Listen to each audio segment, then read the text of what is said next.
ఉన్నాం. ఉస్మానియా హాస్పిటల్ నిర్మాణంపై CM Revanth Reddy స్పష్టతనిచ్చారు. Osmania hospital పాత భవనం చారిత్రాత్మక కట్టడం అలాగే ఉండబోతుందని అన్నారు. గోషామహల్లో ఉన్న పోలీస్ గ్రౌండ్స్ లో 30 ఎకరాల్లో ఉస్మానియా హాస్పిటల్ ను కడుతున్నామని అన్నారు. అయితే 15-20 రోజుల్లో దాని పనులు మొదలు పెట్టేందుకు కృషి చేస్తామని సీఎం రేవంత్ రెడ్డి శాసనసభలో తెలిపారు. पहले से बोल रहा हूँ, that is not old city, that is original city. ये ओरिजिनल सिटी को रिस्टोर करने के लिए हम जितना कोशिश कर रहे हैं, हम लोग कोशिश कर रहे हैं।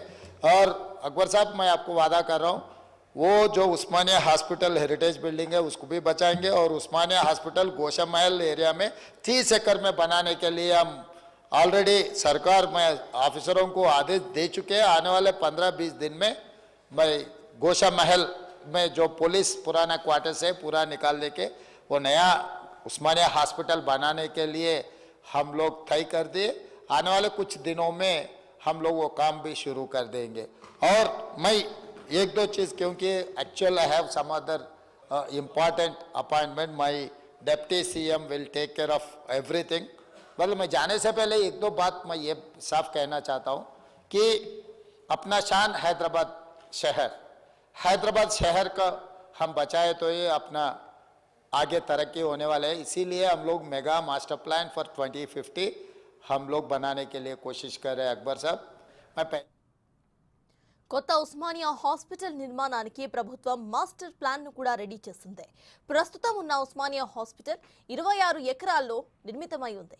వాస్తవానికి అదే ప్లేస్ లో అదే డిజైన్స్ తో హాస్పిటల్ నిర్మాణం చేయాలని సర్కార్ భావించింది.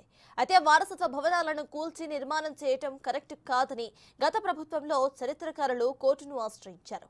ఆ విషయం కోర్టులో ఉండటంతో మరో చోట నిర్మాణం చేయాలని ప్రభుత్వం నిర్ణయం తీసుకుంది. అందుకే గోషామహల్ పోలీస్ క్వార్టర్స్ లోని 30 ఎకరాల్లో హాస్పిటల్ నిర్మాణం చేపట్టబోతుంది. ఇదే అంశంపై పూర్తి డీటెయిల్స్ మా ప్రతినిధి రాణా అందిస్తారు. రాణా, చెప్పండి, ఇటు ఉస్మానియా హాస్పిటల్ ను గోషామహల్లో కట్టబోతున్నట్టుగా సీఎం రేవంత్ రెడ్డి స్పష్టం చేశారు శాసనసభలో. ప్రస్తుత అప్డేట్స్ ఏంటి? అక్కడ పనులు ఎంతవరకు వచ్చాయి అనుకోవచ్చు?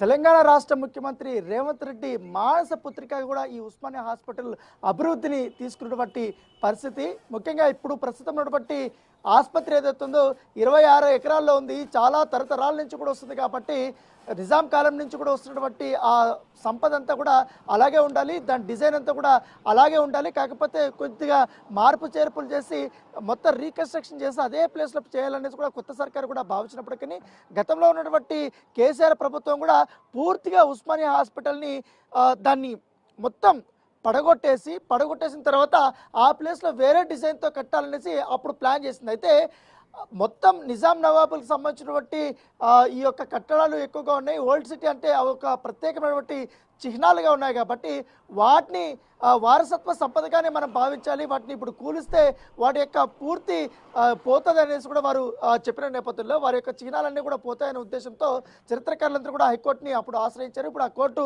నడుస్తున్నటువంటి పరిస్థితి ఏర్పడిన తర్వాత ఆ 26 ఎకరాల్లో ఉన్నటువంటి ఏదైతే ఉస్మానియా హాస్పిటల్ ఉందో అక్కడ కొన్ని కొత్త బ్లాక్స్లు కూడా ఏర్పాటు చేసుకోరు. పాతకు సంబంధించినటువంటి దాంట్లో మాత్రం యాక్టివిటీస్ పెద్దగా లేవు. సో కొత్త బ్లాక్లోనే కొన్ని యాక్టివిటీస్ చేస్తారు. కాకపోతే దాదాపు రోజుకి లక్షలాది మంది రోగులు నిజంగానే ఇటు ఓల్డ్ సిటీ ప్రాంతం నుంచి కూడా ఎక్కువ వస్తున్నారు. పేదలంతా కూడా ఉచితంగా వైద్యం అక్కడ అందించుకుంటున్నారు కాబట్టి ఆ ప్లేస్ అనేది చాలా సరిపోవటం లేదు. దాంతో ఈ నేపథ్యంలో మొత్తం ఓల్డ్ సిటీకి రూపు మార్పు చేయాలనే ఉద్దేశంతో కూడా రేవంత్ రెడ్డి ఉన్నాడు కాబట్టి దాని తగ్గట్టుగానే ఇటు ఓల్డ్ సిటీకి కూడా మెట్రో రైలు తీసుకోవాలని ఆయన భావనలో ఉన్నాడు.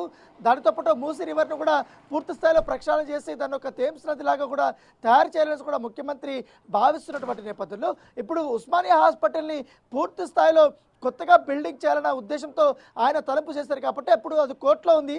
సో అంత పెద్ద స్థాయిలో మనం నిర్మాణం చేయాలంటే నెక్స్ట్ ఏ స్థలం కావాలనేసి కూడా ఆయన ఆలోచించిన తర్వాత అధికారులతో సంప్రదింపులు చేసిన తర్వాత ఇప్పుడు నేను ఉన్నటువంటి ఏదైతే గోషామహల్ సంబంధించినటువంటి పోలీస్ హెడ్ క్వార్టర్స్ ఉందో ఇవంతా కూడా ఇక్కడ ఒక పెద్ద గ్రౌండ్ ఉంది. దాదాపు 30 ఎకరాలకు సంబంధించినటువంటి విస్తీర్ణంలో ఉన్నటువంటి ఈ గ్రౌండే ఇప్పుడు ఉస్మానియా హాస్పిటల్ని నిర్మాణం చేయడానికి ప్రభుత్వం